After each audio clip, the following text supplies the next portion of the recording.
scoring 100 points over the Knicks. So, Max, I'll start with you here. Which current NBA player do you think is the most capable of scoring 100 points in a game? This is a tough one. This is a tough one because Devin Booker dropped, 70 last year? And his game reminds me the most of Kobe's, actually, in terms of technically what he can do. I'm going to say James Harden. Because James Harden, when you look at usage rate, like how much a dude has the ball in his hands, his main support, teammates who sometimes aren't there. Kyrie's missed for a variety of reasons. Kevin Durant's been hurt, obviously, and that might continue. And the Nets are in a position where Harden will do whatever they need him to do. If they need him to distribute the ball, he'll do that. But if they need him to go bananas scoring, he'll do that too. I remember, Stephen A., when Kobe dropped the 81 against the Raptors, the Lakers needed those 81 points. That's why he scored 81. Not just because, look, I can do this, but because that's what was needed. And James Harden showed he's that kind of player. And the man can score from anywhere on the floor. I think Harden maybe has, I don't think anyone's going to get to 100, but maybe Harden has the best shot. I hear you. I don't think anybody's going to get to 100 either. But to me, if I'm going to sit up there and say somebody has a chance, it's not only the skill set that they have to finish inside and out, but it's one with the assassin's mentality that would have the mindset that that's exactly what I want to do. You know, to think about a Wilt Chamberlain, to think about a Kobe Bryant. It's got to be somebody that says, I want to put on that kind of show. And here I come, and I'm coming to make history, and I'm coming to annihilate you. I'm coming to dance on you and do everything that I can to take your heart right out of your chest. And the name that comes to my mind is capable of doing that is Kyrie Irving. If Kyrie Irving gets on a tear, if you're talking about somebody that can get 81 like Kobe had it, or score 100 points someday in a game, where everything they put up just goes in, from inside, from outside, and they just demoralize you because they're embarrassing you and dancing on you, not just hitting jump shots, not just shooting from threes, but everything they put up, acrobatically and otherwise, they just have it. Kyrie's that kind of guy, man. Kyrie's that kind of guy. We might have questions about where his head is at sometimes or whatever the case may be because he got deeper things on his mind than basketball, clearly.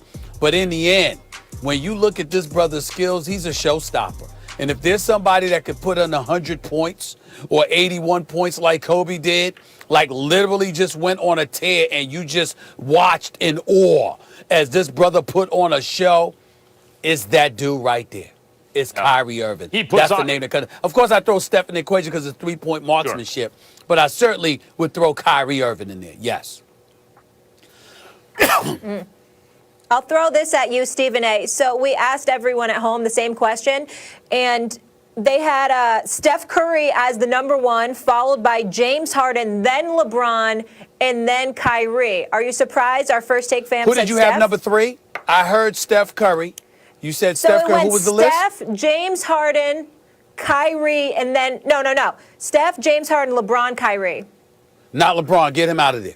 Get him out of there. LeBron's not that dude. Okay. He's not. He doesn't want. He's not after something like that. He's not the kind of guy that would get 50 and go like this. I could get 60. I could get 70. He wanted to play the right way. That's him. He's not the kind of guy that says, hell with this. I'm going to put on this show and I'm going to make history right now. That's not who he is. Kyrie is like that. Kyrie is like that. That's why I say Kyrie. All right. All I have to say is thank God you never went to the NBA because we know you would be that guy, Stephen A. Hell yeah. You would be that guy. I wasn't good enough. Look at you. If I was, trust me, I would. Joe Montana's with us tomorrow. All right. Bye, everybody. Have a fabulous day. So the Hawks coach, Lloyd Pierce, was fired on Monday, given the hook less than halfway into a season that carried heightened expectations. Before being hampered by injuries, Atlanta president and GM announced the move in a short statement that he was released by the team. Assistant Nate McMillan will serve as the team's interim coach. Stephen A., I want to start with you. What is your reaction to the Lloyd Pierce firing in Atlanta? I'm suspicious and I'm alarmed. I'm happy that Nate McMillan, who's been a head coach in the NBA for 16 years, in Seattle, Portland, Indiana. I'm happy that he's the interim coach. Personally speaking, I'd like to see him get the job permanently. If not, I'd like to see guys like Mike Woodson, who had success as the Atlanta head coach years ago, who's an assistant on the Knicks bench, be considered now. But I will say this. Lloyd Pierce, even though the record is not that impressive, 63 and 120 since being hired in 2018, 20 and 47 last year, to be specific. After starting off the season 10 and 9, they've lost 11 of their last 15. I get it. But for the Atlanta Hawks to take this position now, as opposed to the end of the season, it's got my antennas up because Lloyd Pierce has been very outspoken about a lot of things pertaining to social justice issues and things of that nature. He clearly has had the support of the organization, at least it appeared to be that way, with the Atlanta Hawks, because they've been obviously on top of things that was transpiring in Atlanta and throughout our nation. But to fire him now, I just find it a bit odd. I find it a bit suspicious, particularly considering how outspoken Coach Lloyd Pierce has been. And Max, the brother just had the birth of his second child like 5-6 days ago. I'm kind of surprised that something like that would happen. It just seems to me, and then you think about what's happening with the Atlanta Storm, the WNBA team, and, he's outspoken and been very supportive of that. Obviously it all falls under that same umbrella. Maybe he rubbed people the wrong way. This doesn't seem to be purely just the fact that they're struggling right now.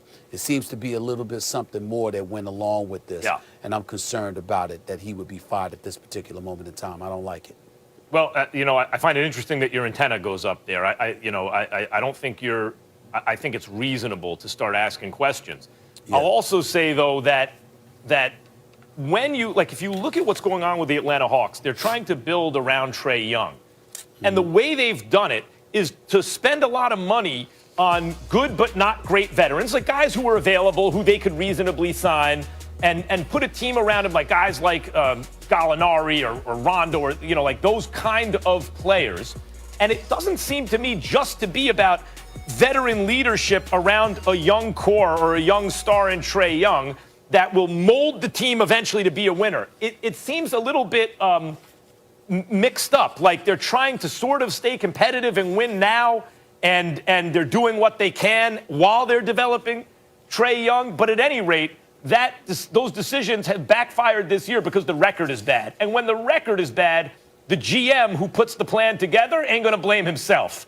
Usually what happens is the coach catches it because the GM has the power to do that. Got the power to get rid of the coach, and you ain't going to get rid of yourself. So Schlenk, I believe, in Travis Schlenk, and who's yes. Yeah, right, in Atlanta, he ain't going to fire him. He's going to fire the coach when you're underperforming, and your plan was to put out a competitive product while you're seeing what you really have in Trae Young, like what he's capable of in terms of how far he can carry a team.